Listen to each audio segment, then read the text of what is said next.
have to say, a little on the flamboyant side. They grow long filaments off their fins that dangle and dance in the water. Those filaments they resemble peacock's tails, and they take a lot of energy and time to build and maintain, but they do get attention. They get a lot of attention. But meanwhile, far, far away from Sri Lanka, hundreds of thousands of miles away, deep in space, there's a rock moving slowly around the sun, one of the many asteroids in the belt between Mars and Jupiter. And in 1982, when astronomers found rock number 8,331, they decided to name it again after the zoologist, author, professor, and our guest tonight, Richard Dawkins, the fish guy. So, now it's not everybody who gets his name on 9 fish and a sun-orbiting rock, but Richard Dawkins has had that kind of career. Over the last half-century, his mind has ranged widely over so many topics: evolution, zoology, cosmology, culture, religion, computing, himself. This is part 2 of the himself sequence. This is it's called A Brief Candle in the Dark. It's the sequel to the Appetite for Wonder, the first one. And in addition to this, he's been on expeditions to the deep sea. He's written 13 books, I think. Most of them, certainly, I think, easily more than half have been bestsellers. He's had television series. He's lectured everywhere. If he's now one of the most famous science writers in the world, that's because of his remarkable gift. He is, and I'm quoting here, a master of the art of making things clear. He thinks very, very well and carefully. He writes very, very well and beautifully. And you may not always agree with him, but when Richard Dawkins writes it down, he gets your attention. And the interesting thing is that phrase, a master of the art of making things clear, appears in one of his books, A River Out of Eden. He wrote the phrase not to describe himself, but to talk about a relative, not a fish or a rock, in this case, a living biological relative, his uncle. I think it's his dad's brother. And the story he tells about Uncle Henry Collier Dawkins gives me a taste for what it must be like growing up in a family of really smart and really odd people. Uncle Henry was a professor of statistics at Oxford, where Richard also teaches. He was a very good teacher, I mean, really very, very good. He had a way of easing his students into a subject dangerously studied with mathematics and probability curves and algebra and so, but he'd get you there. So one time Richard calls his uncle, he says, I got a few biology kids I want to send your way so you can tutor them. Can I come over and talk to you about them? So he goes to his uncle's office. He says, okay, I've got so-and-so, I got so-and-so. His uncle's taking notes. And at some point, Richard leans over and notices that his uncle is writing in what seems to be code, or at least what he's writing is not English. It looks like it's Swahili. The Dawkinses have lived in Kenya, so maybe that's... Anyway, Richard says, well, that's very confidential of you, taking notes in Swahili. Good God, no, says his uncle. Swahili, no, everybody in this department speaks Swahili. So Richard says, well, what are you writing in? He says, it's Akoli, of course, a language found mostly in northern Uganda and southern Sudan. Like, of course. So the Dawkins family apparently is not like the rest of us. They have a cerebral range they draw on that the rest of us may not quite reach equal. So the cool thing is, though, that both the uncle and the nephew had put their brains, their considerable brains, in service to us, their teachers. So they look, they consider, they explain, and in doing so, they make the world more accessible, more beautiful, and more intelligible. And the world has noticed. So it's no accident that one of those Asian fish, named for Richard, one of the 9 species, is called Dawkinsia exclamatio, which I would translate as wow. So let me bring to the stage the master of wow, Richard Dawkins.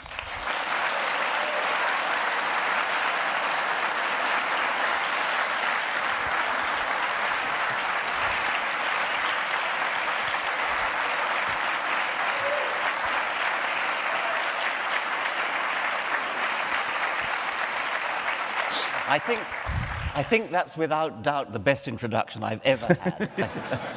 So let's talk about this. Apparently they like you. So let's talk about the uncle. Just briefly, it doesn't really matter in anything, but the uncle had a railroad. Remember when he's, yeah. He was, yes. He was always known by his second name of Collier, by the way. His first name was Henry. He returned on the last train from London to Oxford. And in the Oxford car park, there was an arm which you had to put a coin in order to raise the arm and get your car out. And the arm had broken down, so everybody was trapped in the car park. And the station officials had all gone home, Uncle Collier was on his bike, so it was no problem to him, but out of sheer altruism, he broke the arm and marched up to the station master's office and parked it outside with a note giving his name and address, saying why he'd done it. And so all the car people were gratefully drove home.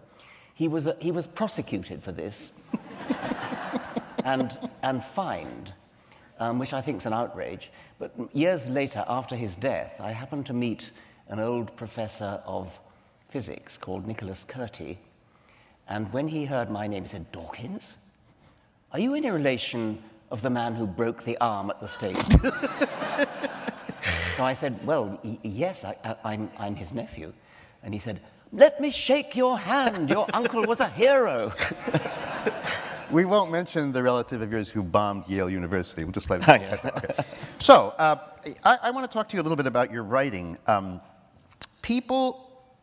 Regular people, wake up in the morning, you brush your teeth, you think about breakfast, you think about the chores you've got to do during the day. And if you can get through the day, that's a good day. You once wrote that there's an anesthetic of familiarity, a sedative of ordinariness, which dulls the senses and hides the wonder of existence. That all of us don't pause at beetles or gaze at the moon that often. We just do what we do. You notice your books are kind of like thumbtacks that just say, ouch, and the world is beautiful and mysterious. I'm wondering, how did this start? Like, were you born this way? Did you stop at buttercups at age 4? Or? Not really, but I've long liked science fiction, and if you think about what it would be, one of the attractions, the romances of science fiction is you imagine yourself going to a totally alien world.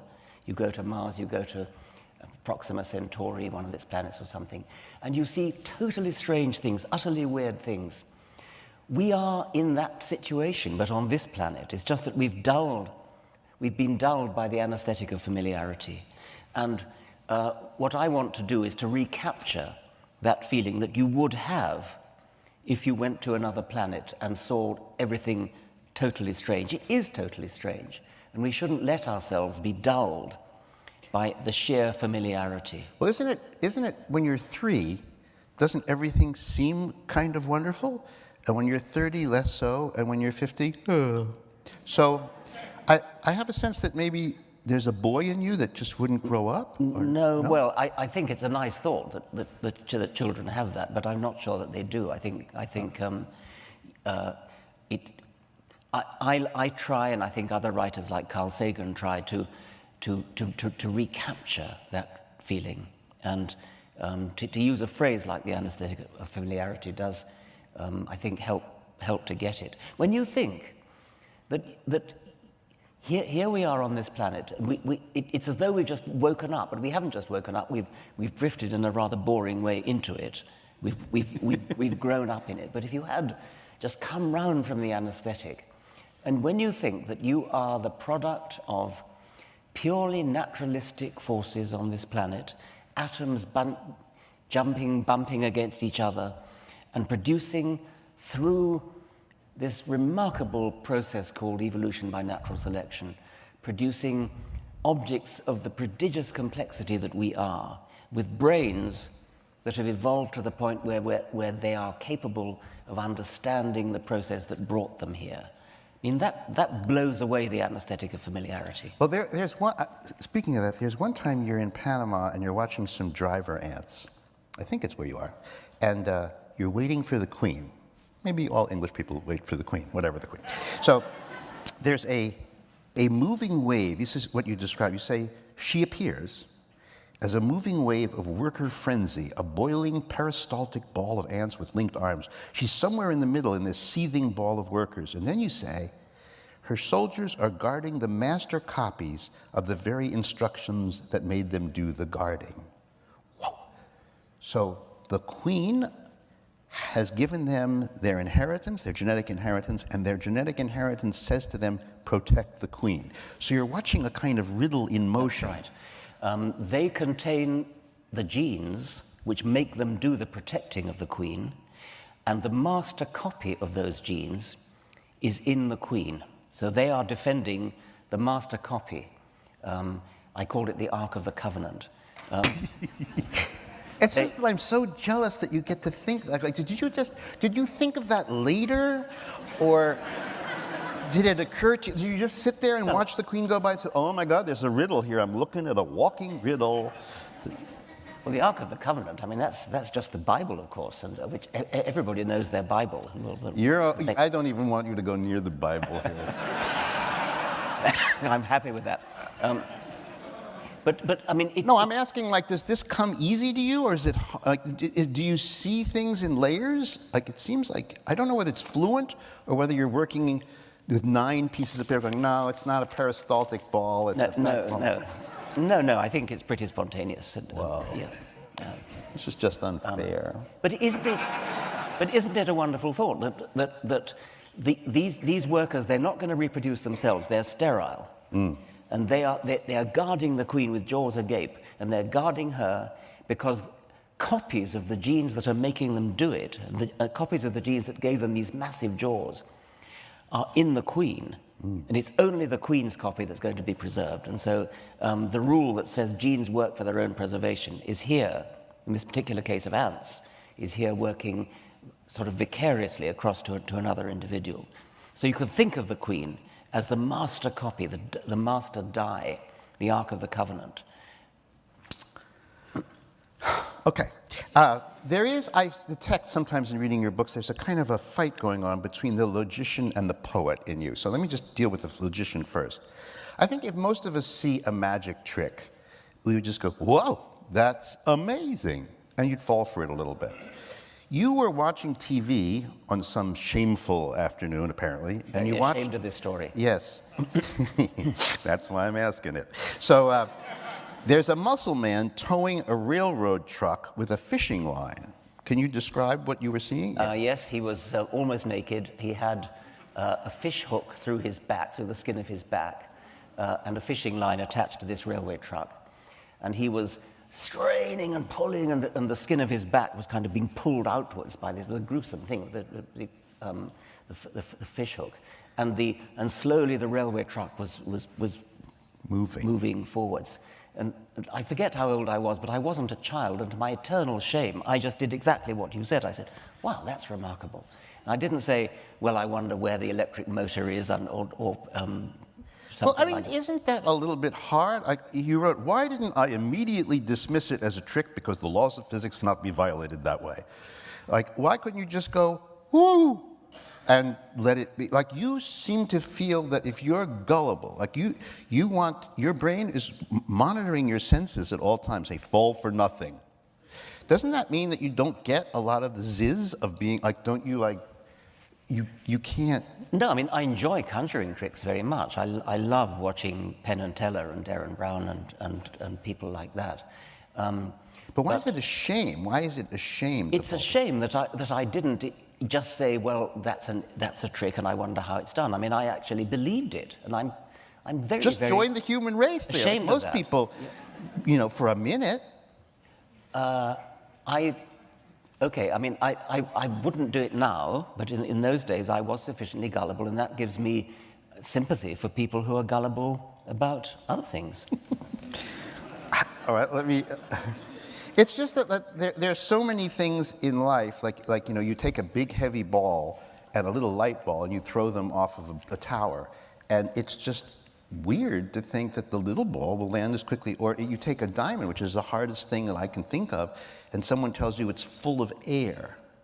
And there's nothing, full of space, I mean. Space. There's nothing, I guess what you feel about the world is often wrong. And you seem to be afraid to think wrong. Well, I am afraid of being taken for a ride. I'm afraid of being fooled. I would rather be thought a Philistine than a gullible fool. Not everybody's like that. There are numerous stories of people being taken for a ride. There's a lovely incident when one of the Beatles records was sent to a music critic, and as it happened, he was sent a faulty copy. And so on one side of the record there were Beatles songs, And on the other side, there was nothing but engineer testing sounds. There's boop, boop, boop, boop, boop, boop, boop, boop, boop, and things like that, all the way through the thing. And this music critic said, well, side one is very good Beatles record and with songs, but side two, John Lennon is here breaking new ground. And so I would rather be thought a Philistine and say there's something wrong with side two, rather than be a gullible fool. Well, let me go to the poetry side. I'm going to read you something. You're trying to figure out just how unlikely it is for anyone to be alive at any moment. How it feels to me, and I guess to you as well, is that the present moves from the past to the future like a tiny spotlight, inching its way across a gigantic ruler of time. Everything behind the spotlight, darkness, the darkness of the dead past. Everything ahead of the spotlight, the darkness of the unknown future. The odds of your century being the one in the spotlight are the same as the odds of a penny tossed down at random is going to land on a particular ant crawling somewhere on a road from New York to San Francisco. In other words, it's overwhelmingly probable that you are dead. That's an incredible piece of writing. So let me re-ask just the second and my last time. Like, did this come out of you spontaneously? Or is this the 15th draft? No, it is. I mean, actually, that originally came in the Christmas lectures that I gave. The Royal Institution in London has this thing that goes back to Michael Faraday in the 1820s of lectures for children. And I was invited to give them one year. And we actually had it wasn't a laser, it was a spotlight that sort of moved across a gigantic ruler across this is literal. the stage. I mean, it is it's a sort of arresting thought that when you compare the lifespan that we have, a few decades, with the time before we were born and the time when we're dead after we die, it is an astonishingly short time. And from the point of view of a sort of godlike physicist looking down on the whole span of time, it is overwhelmingly probable that we're either dead or not yet born. And so enjoy it while you've got it. And that's really the sort of... Let me ask you about the way you write stuff. You have described yourself as having an adaptationist bias, to describe how evolution works. I want to choose, I find this wonderful, but I want to sort of go through it. Let's suppose I'm a bat, and my problem is I'm hungry and I want to eat, but I'm a night creature. So you ask, well, what's the best way to be a bat? And this takes you, because the choices are, you could use light or antennae or smell or hearing or touch or whatever. How do you go from there? Well, physics allows you to use whatever medium is available.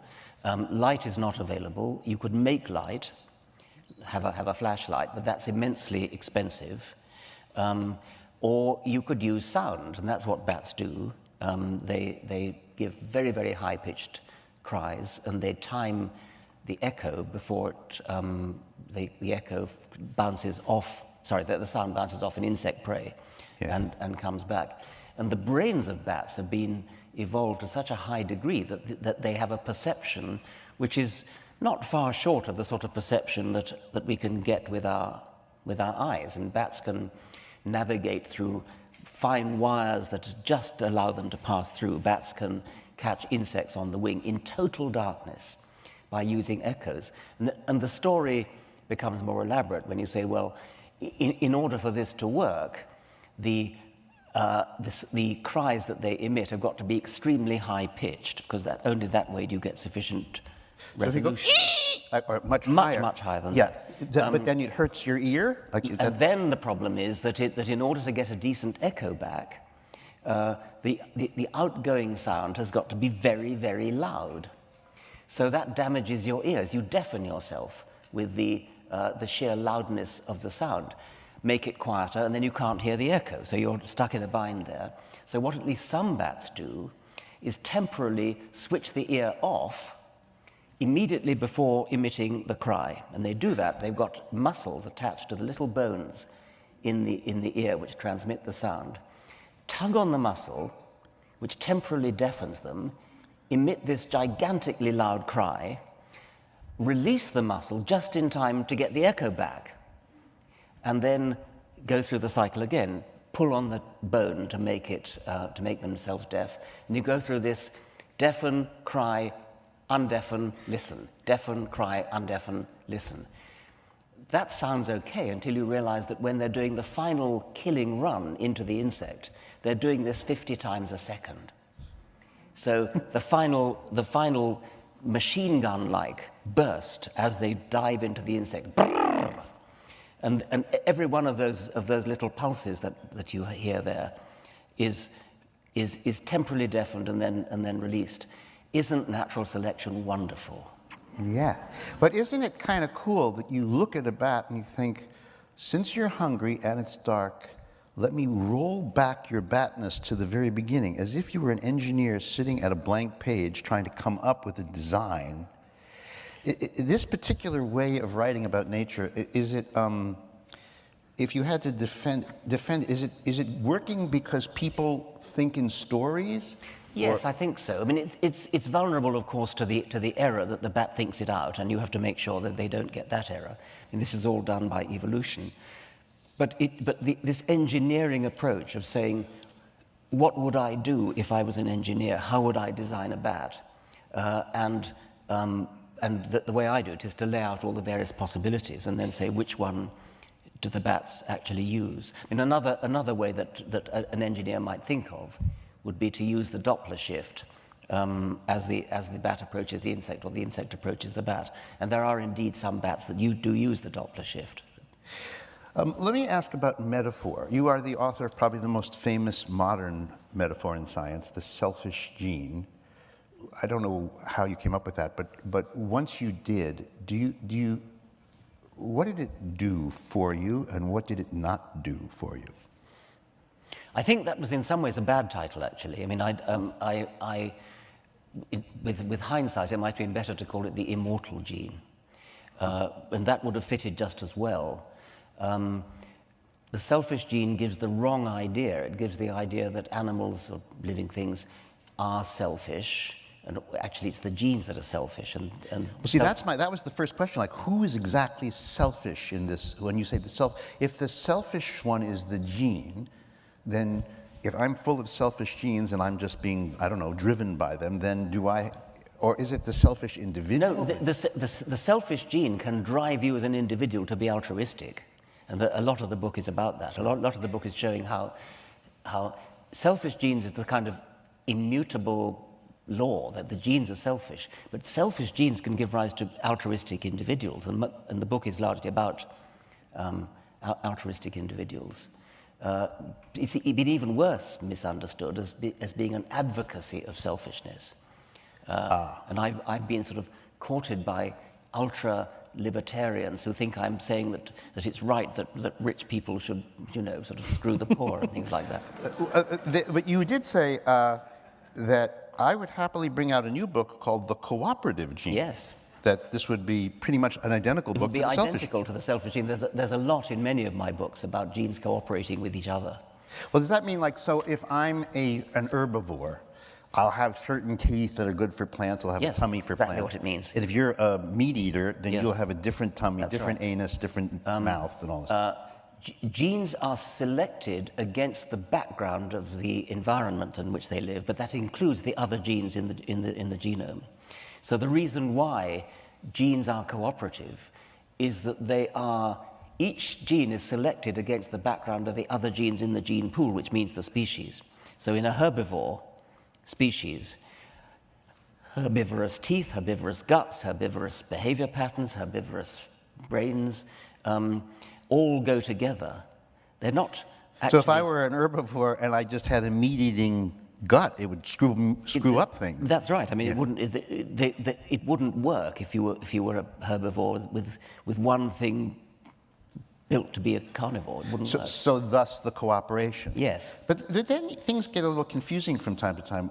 The metaphor sometimes runs away from you. One time you were with a Japanese TV crew. Oh, yes.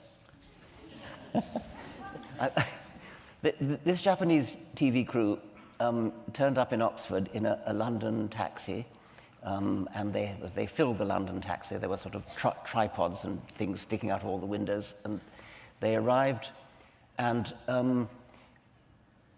well, the first thing that happened was that the official interpreter couldn't speak English, and so the director had to explain to me what he wanted, which was he wanted me to be interviewed in the taxi. I couldn't quite understand why this was, but anyway, I was in the taxi. It was a London taxi, so the driver didn't know Oxford. London taxi drivers know London very well, but they don't know Oxford. And so I didn't have an interviewer because the interpreter had been sent away. And so I had to just talk into the camera. The cameraman was with me, and I was in the taxi. And I had to sort of just talk ad lib into the camera, and then over my shoulder give instructions to the driver, because he'd been told to take the scenic route through Oxford. And I sort of say, talking about selfish genes, I'd say, turn left here. And afterwards, we've managed to sort of finish the interview, finish the monologue, I should say. And I asked the director, but why did you want me to be filmed in a taxi cab?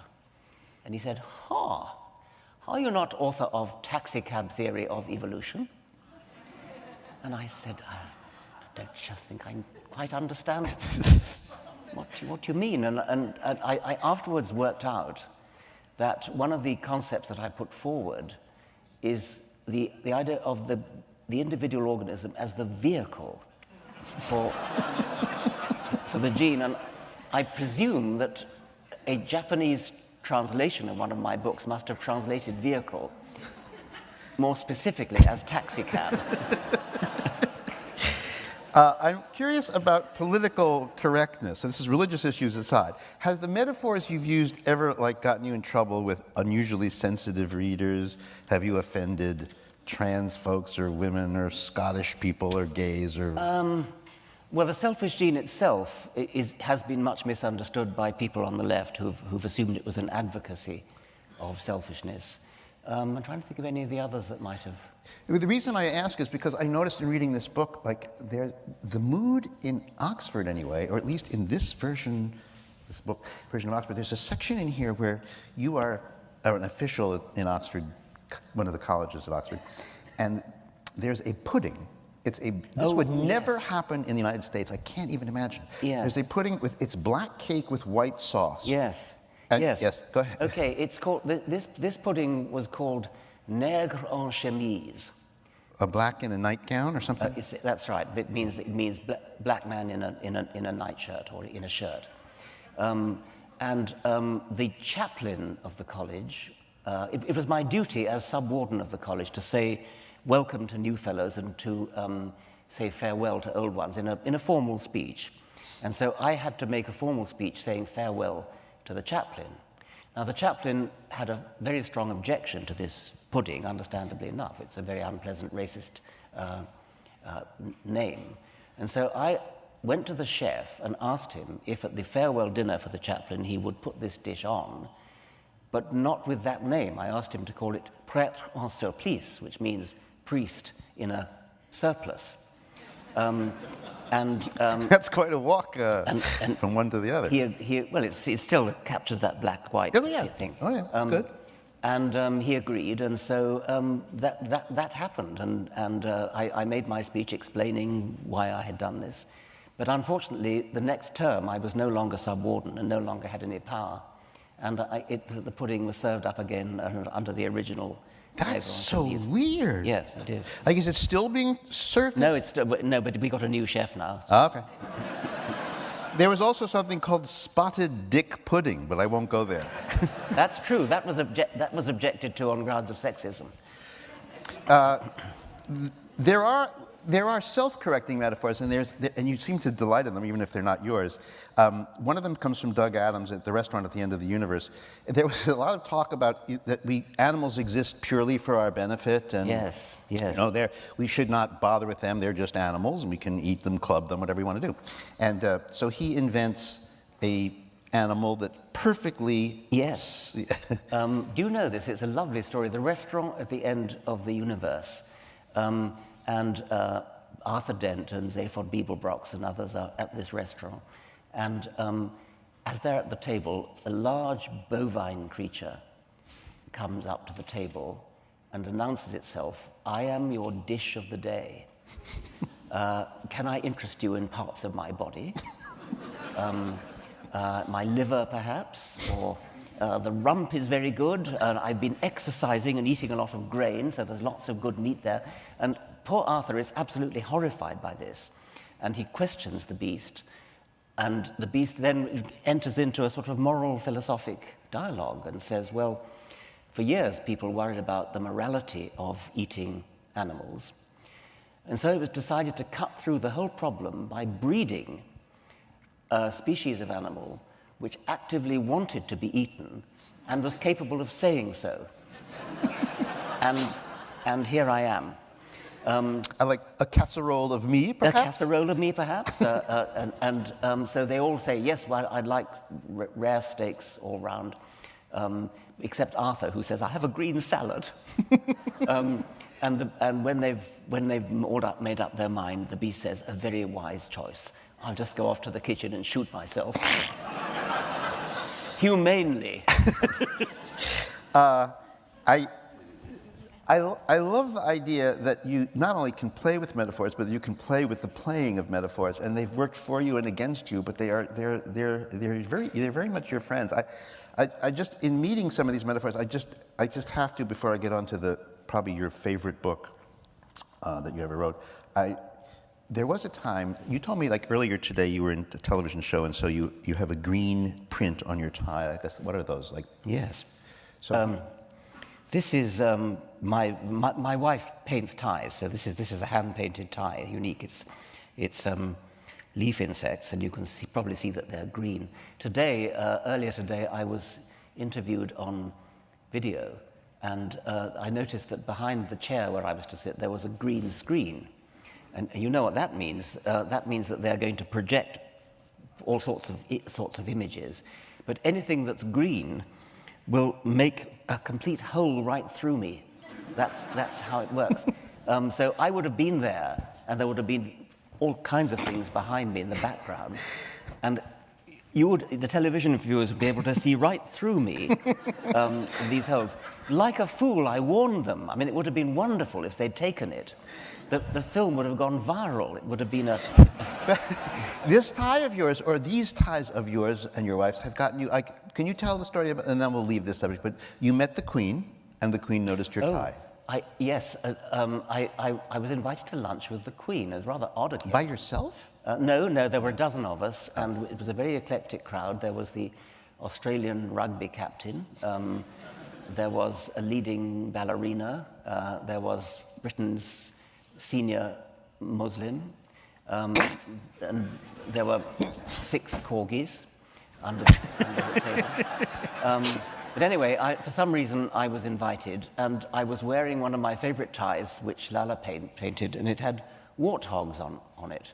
And warthogs are very nice animals, but they're not very beautiful. And the Queen looked at my tie and said, "Why do you wear such ugly animals on your tie?" Really? Which I rather liked. I mean, I thought, she doesn't just talk in cliches, she actually says what she thinks, and I appreciated that. But anyway, I replied, "Ma'am, if the animals are ugly, how much greater is the skill to make such a beautiful tie?" Which I think shut her up, yes. Yeah. All right. If St. Peter were to twist my arm and ask me, what did you do that should get you into heaven? The best I could do would be to point to the extended phenotype. So this is where, so I don't know, I would have loved to have shown you a mud dauber, but I want you guys to imagine a wasp. So it looks kind of like a bee, but skinnier, and it's got stripes on it. And what it does is it goes to mud, wet mud, and it forms a, well, what it is, I think, is a place to have a baby in. Yeah, it's a nest. It's a mud tube.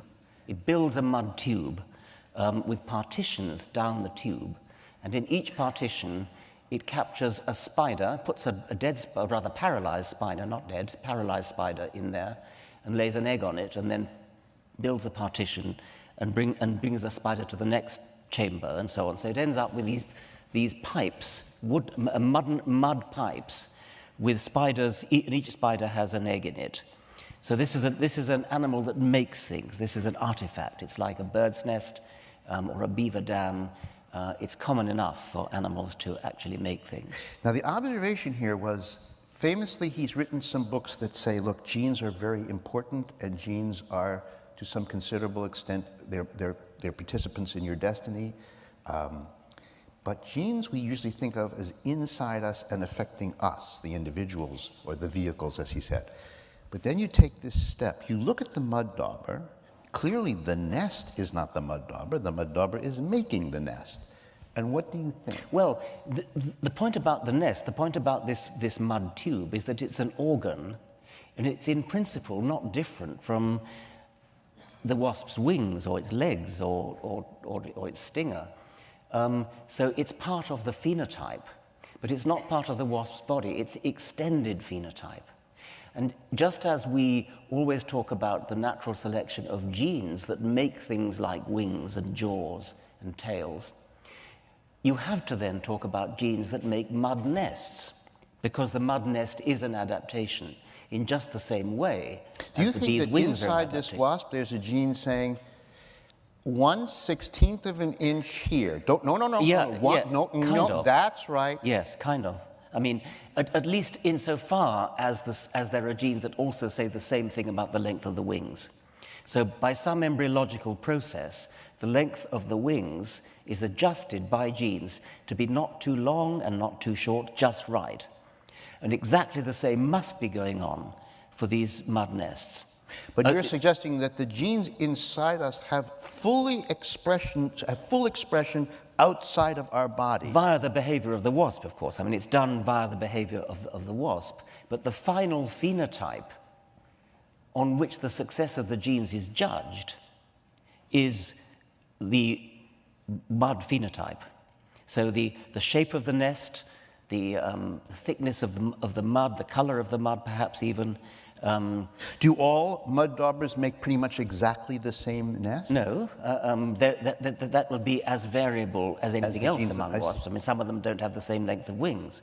Have scientists ever found or been able to say that the gene over here and the gene over here, if they've ever done the genome of a mud dauber, like this actually doesn't seem to affect the animal, it seems to affect the sculpture. Well, it would have to affect the animal insofar as it's the animal's behavior that does it.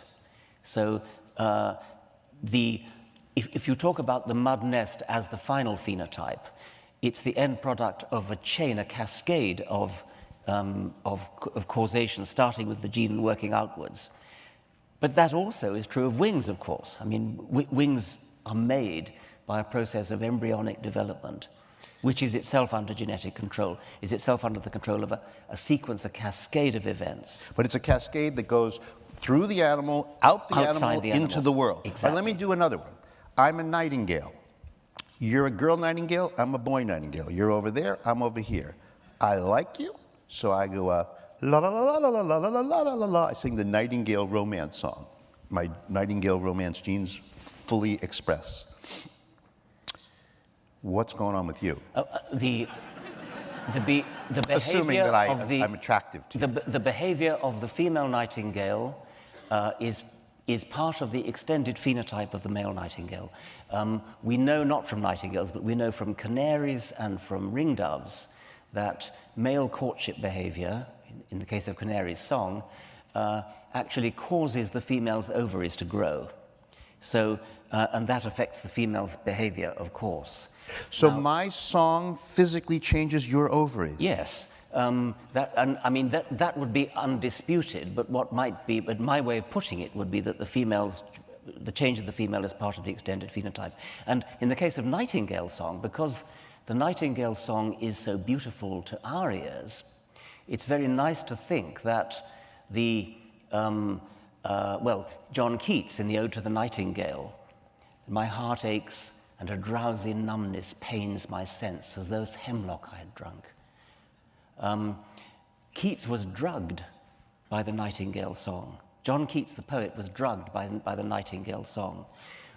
Why wouldn't we then say the female nightingale is drugged? Why wouldn't we regard the song as a manipulative drug used by the male to influence the female's behavior.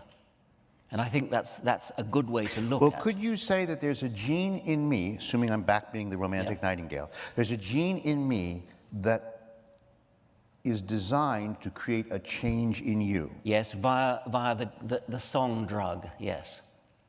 So you're a gene imperialist. Yes, sort of. You are moving it out. Yeah, sort of. Let's suppose that I designed the Chrysler Building. It is a deep and beautiful expression of my sense of penile power. Is the Chrysler Building an extended phenotype of me? I'd prefer to say not in that case, and I'll tell you why.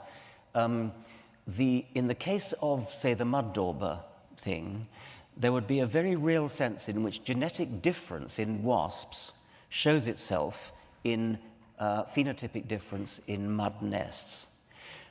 But although the Chrysler Building is in some sense a manifestation of the architectural abilities of the architect, I very much doubt whether you could look at genetic differences in architects and it would show itself in the difference between the Chrysler Building and the Empire State Building or something. Right, it wouldn't work like that. I'm almost sure you'd find that there are genes that make for good architects and bad architects. There'd be genes that make for people who are good at visualizing three-dimensional shapes, and other people would be genetically bad at visualizing three-dimensional shapes. But I'd very much doubt if there are genes for finials and Gothic architraves and things Well, like to make it more subtle, let's, instead of being a human architect, let's suppose I'm beaver number 187. So I'm in Connecticut, and I'm chopping the wood, and I'm taking that brook, and I'm creating a lake. I'm damming the brook to create a lake. Would you say that the lake that I make is a genetic expression of me? I'd say it was the extended phenotype of beaver genes, and I bet, it hasn't been done, of course, nobody's done this, but I would bet my shirt that there must have been genetic differences in beavers which showed themselves in different lake phenotypes. The phenotype is important, the lake is important to the survival of the beaver. You mean like you would be able to maybe look at a pond and say, that's Harry? I saw several other. I bet you could. But otherwise, I mean, the reason I'm so confident in betting that is that the lake is clearly an adaptation. It's clearly doing the beaver some good. It must have been favored by natural selection. There must have been an evolutionary progression in which lakes got better and bigger over evolutionary time. That had to be selected, and that means that there were genes that had to be selected. So there must have been genes for lakes. That's the extreme example of an extended phenotype. But you see what you're doing? You're making the gene is expressing itself in the body, out of the body, beyond the body, and at a certain point you wonder, like, so what's the point of being me, as you put it, the taxi cab or vehicle in which the genes reside? You did say that herbivores and herbivores and what's the other one called? Carnivores. Yeah, carnivores. That they are going to need a different kind of cooperation in order to create the creature. Yeah. But why do you need individuals at all in your secret world of... Excellent question. I mean, it is a fact that the enormous majority of the phenotypic effects of genes are confined to the body in which the gene sits. So these things like beaver dams and mud dauber tubes are an excrescence. They're just a minority of phenotypic effects. But what I think is illuminating is that you, by considering the extended phenotype, you're precisely led to ask the question you just asked, which is, what's the point of the individual at all? Why bother with the taxicab? Why bother with the vehicle? And I think the answer to that really is that all the genes in an individual, they're a kind of cooperative society of genes that are all working towards the same end. The reason they're working towards the same end is that they have the same expectation of the future, they have the same expectation of how to get into the next generation. all of our genes, since we're both male, have only one way of getting into the next generation, which is via sperms. If we're female, it's via eggs. If we had genes that were breathed out of our noses, we would call them viruses.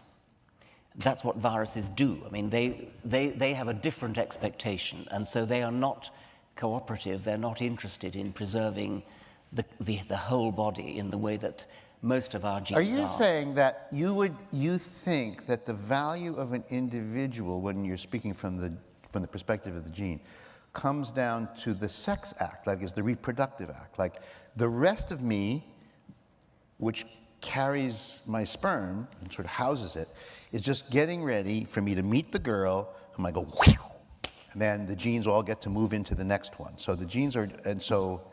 That is a sufficient explanation for our existence and for why we are the way we are, but it's not a sufficient explanation for why we as humans like the things that we do, like why we like music and poetry and things like that. I mean, it would be a travesty if anybody were to run away with the idea that that although that's the biological purpose, is to pass our genes on, that's the only purpose we have. We humans make our own purposes, and they are only loosely based upon the fundamental biological purpose, which is gene reproduction. So if you could imagine a planet where genes just freely push themselves into the future but without bodies, that would be, while it is a sort of communist view of genes, like equal everywhere all at once, it would be a very depressing... Well, you could imagine a planet on which life consisted of genes just floating around free in whatever equivalent of the sea is. And there wouldn't be DNA, but it'd have to be some other kind of... and never getting together in these huge, great robots which are individual bodies. That's the way it happens to have happened on this planet. The genes got together and gradually built up over evolutionary time these gigantic, what I call lumbering robots, which all collaborate together in order to funnel themselves out of the present robot via the sperms or eggs into the next generation robot. That's the way it's happened. And the last chapter of The Selfish Gene raises that question. Why are we built? Why are we pushed into these huge, great bodies rather than floating free? Why is that book your favorite by far? Well, I'm talking about the phenotype now. Yes, it's I suppose, my most original contribution. I mean, it's a bit mad, really, isn't it? But I think it's right. It's curious because it's not really a testable hypothesis. It's just a different way of looking at what's already familiar. The other thing that I read in one of your books was something what you called the genetic book of the dead. And what it says is, this is so fascinating, that I could give you a fossil of something. I wouldn't even have to tell you what it is. Oh, I could tell you it's a mollusk. Mm. And you could look at the mollusk and look at the fossil and you could decode it and you could figure out not just that it was a mollusk, but if it lived in a cold time or a hot time, in water or on land, with competitors or with not. You could read a world backwards. Yes, I mean, I wouldn't do it with a fossil. I think you could do it with a living animal, with an actual body. I'm not saying I could do it. I'm saying that any animal body must contain within it the information which, if you were sufficiently expert, you could reconstruct not only its way of life, but the way of life of its ancestors. So, for example, you know that a dolphin had land-dwelling ancestors. Its ancestors were land-dwelling mammals, and you should be able to read that from its body and from its genes. And the genetic book of the dead,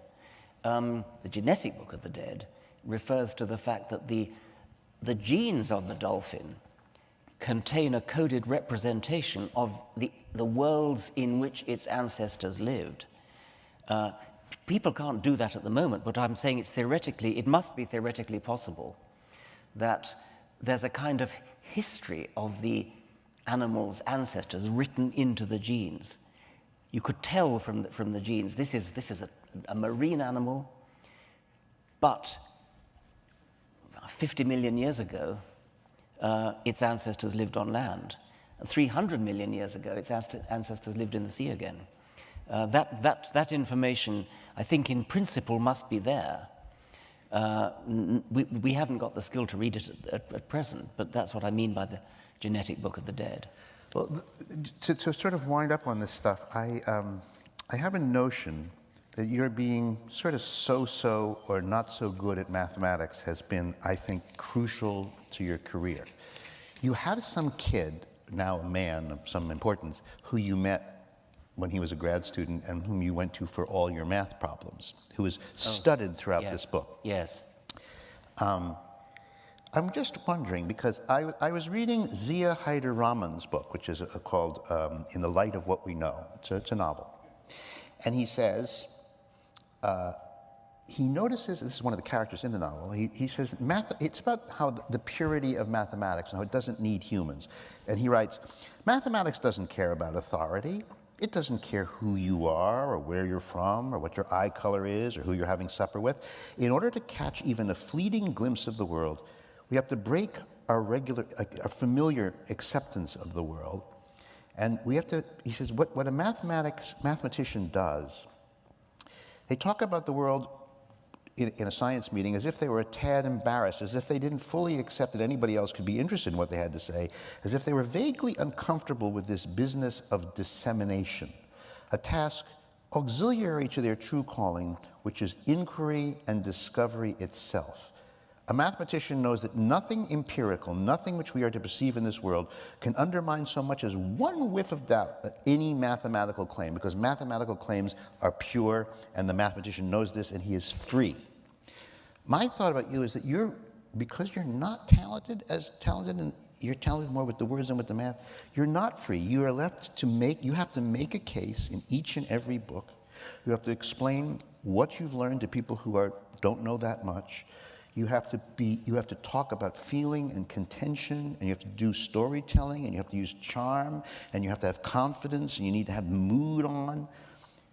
And the reason you're good at this is because you're not good at that. Yes, I think that's got a lot in that. The ex-student you're talking about, Alan Graffen, who was my student, I think my best student ever, and then he became my colleague and he became my mentor. And he's now a professor at Oxford. He has the quality of, I think, combining what you're talking about, because he is very good at mathematics, but he has biological intuition as well. But biology is from time to time invaded by mathematicians who think they can come in, or physicists too, who think they can come in and clean up biology, and they fail. Alan's not like that. He has superb biological intuition, the pricking of his thumbs. He knows what the right answer is by some kind of strange intuition. And I've sort of got that as well.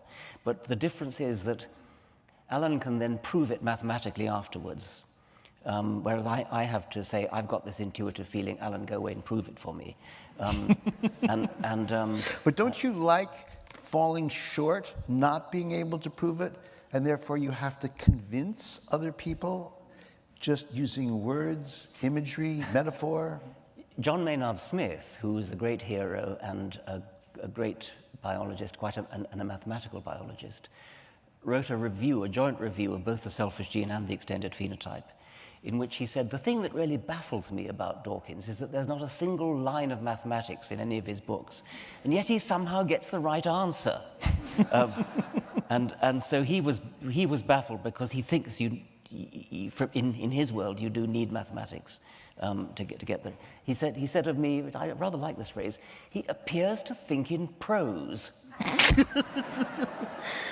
Well, there's a place where there are people who, for over the centuries, I'll get onto the questions in just a sec, but I think you at one point quoted Hobbes, I think, who, well, I shouldn't bother. I should just do questions. Questions now. Question. This is from, given your renowned ability to communicate in writing, How do you think you're doing with Twitter? Do we have to go there? It's been such a good evening so far.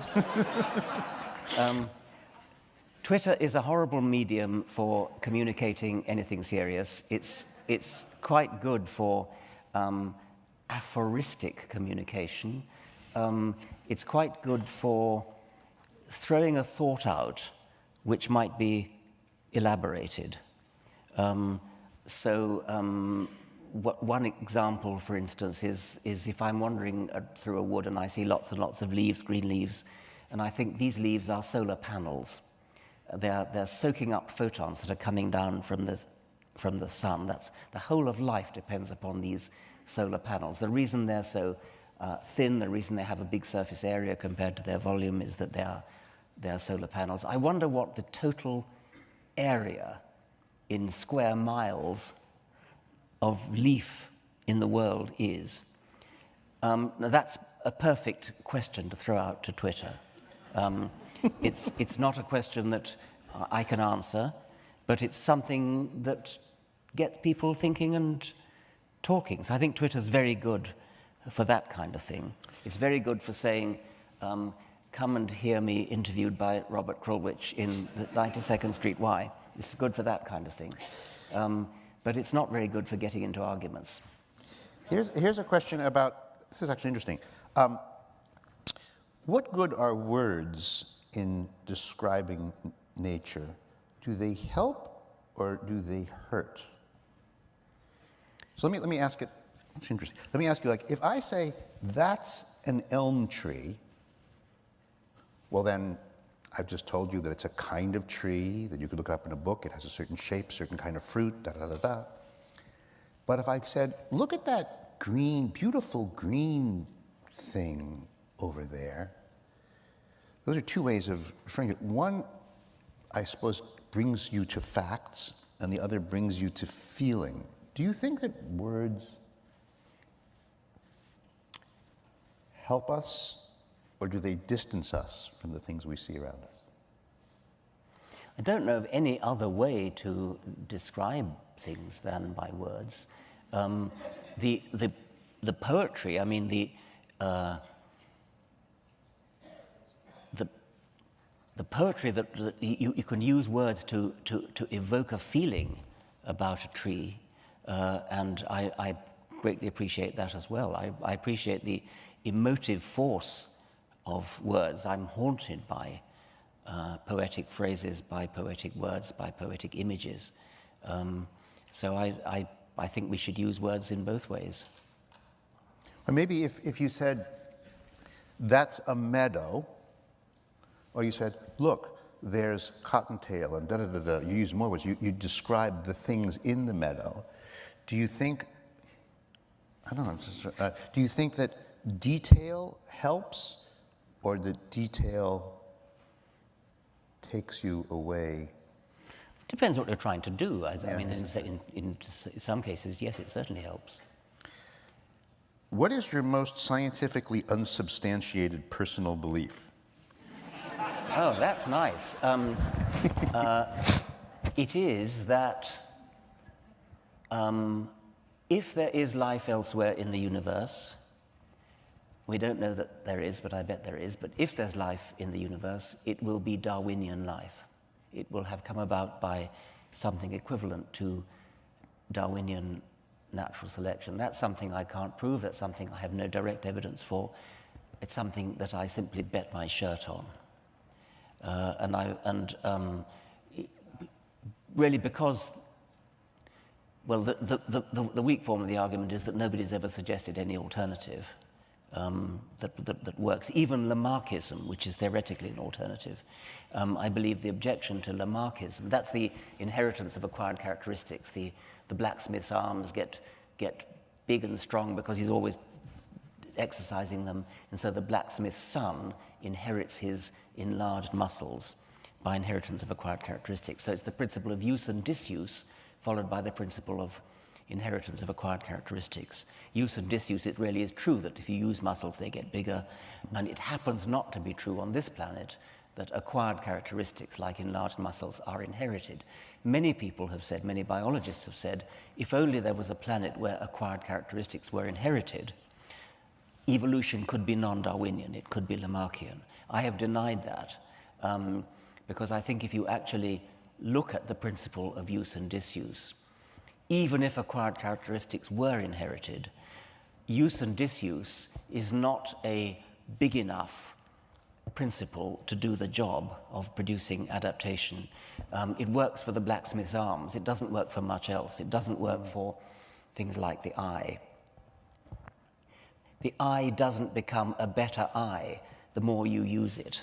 Why should it? The lens doesn't become more transparent as photons wash through it.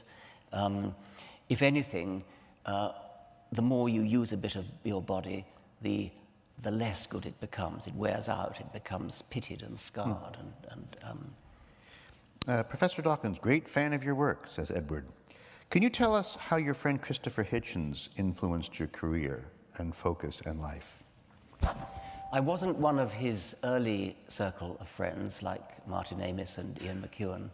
I only met him, I think, after we'd both written our God books, The God Delusion and God Is Not Great. So I only knew him for sort of the last 5 or so, six years of his life. He influenced me in that, I mean, I enormously admired his oratory, his quickness on his feet, his erudition, his knowledge, his experience, his repartee, his wit.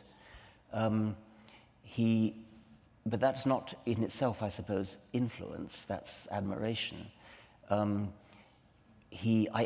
interviewed him, I think I may have been the last person to give him a formal interview before he died, for New Statesman magazine, which I was guest editor for at that time for just one issue.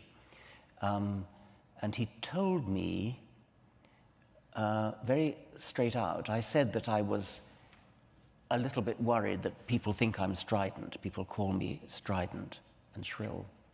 And I said, I don't think I'm strident, but a lot of people do. And he said, don't you ever stop being strident. Don't you ever be frightened of people calling you strident. That's exactly what you should be. And that made an impression on me. I'm not strident, but I take comfort. I was actually in this theater, sitting over there, I think. Tony Lewis was sitting where you were sitting. Hitchens was sitting where I'm sitting. And he got people so mad that there were people in the front who were hitting each other with, I don't think they were playbills, but they were whatever it was that everybody was given. And bang, bang. Seriously? And these were old Jewish people going, yeah, give me out. And I thought, wow, this Christopher Hitchens knows how to put on a show. And Tony Lewis didn't know what to do. It was like one of my favorite nights at the Y, weirdly.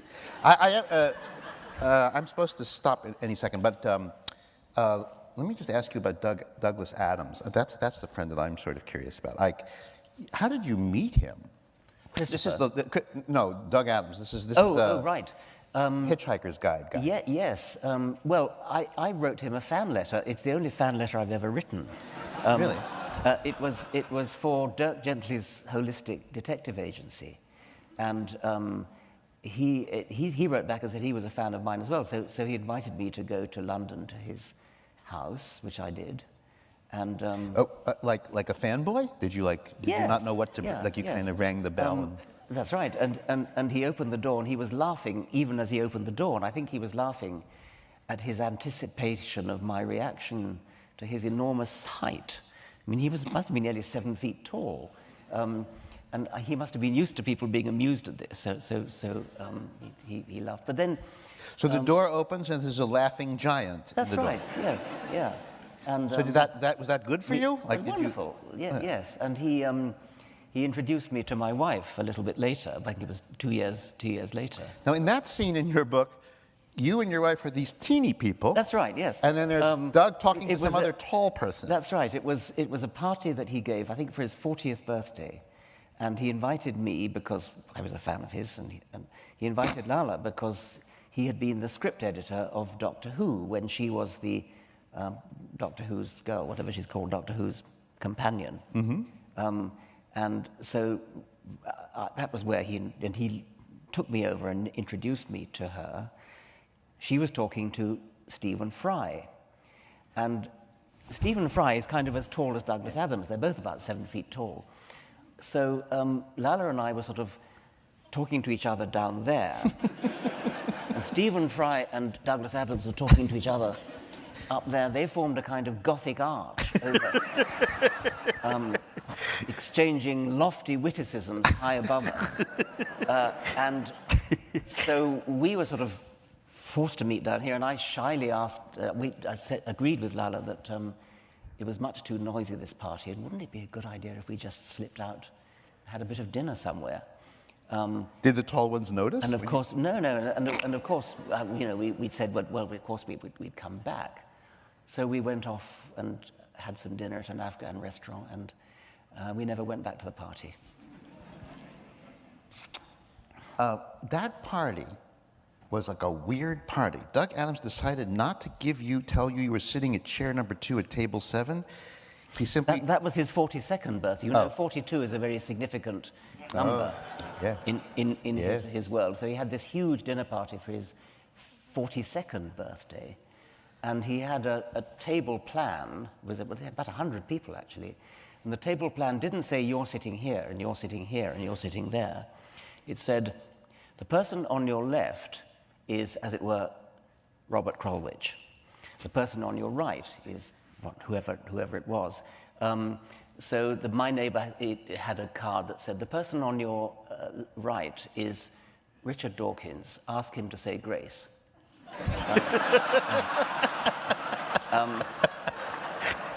Well, if everybody is told who's to their left and who to their right, but they don't know where to go, how do you sort yourself? It's an immensely complicated problem, and we didn't sit down to dinner until about midnight. He was so busy with his fleet of Macintosh computers trying to get this thing sorted out. Well, so here's the deal for you folks. If you want to buy this book, which contains many of the things we have talked about, it also has in the last half, frankly, I shouldn't say this, you should buy all 13 of his books, but if you want to sort of take a quick flight through all of them, this is like kind of amazing. So this book, which it tells you about like what it's like to have an academic life and have puddings with very unfortunately politically incorrect names. That's at the front. In the back, it's pretty much his life work, sort of gorgeously compressed. So many of the ideas, but not as many of the wonderful, glorious examples that drive you to distraction in envy. But many of the thoughts are just perfectly set down in the last half of this book. So if you want to buy it, he'll sign it. He'll do that in a room over there, starting very shortly. So you can just line up, and he will do that for you. And hey, thank you really very, very much for hanging out. Thank you very much.